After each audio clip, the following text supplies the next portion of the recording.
সকাল হয়ে গেছে, আজকে তো আবার জন্মাষ্টমী, অনেক কাজ আওয়াজ হচ্ছে। জানলা দিয়ে দেখি, হায় রে হায়, বৃষ্টি শুরু হয়ে গেছে। ওই তো অন্য কথা, আমি তো জামা কাপড় তুলে রেখে দিচ্ছিলাম, জানি তো আজকে জন্মাষ্টমী, অনেক বৃষ্টি হবে।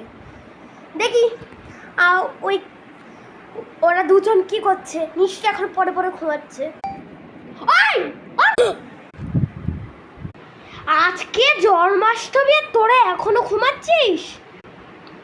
যা গিয়ে গিয়ে হচ্ছে হাত মুখ ধুয়ে আমাকে সাহায্য করবি। আয়, আজকে তো আবার ভোগ রান্না করতে হবে, অনেক কাজ। যাই।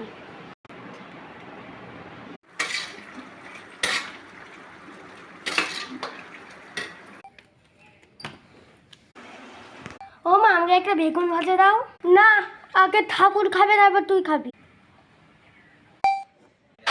তুই ঠাকুরের ভোগ চুরি করছিস? দাঁড়া, তোর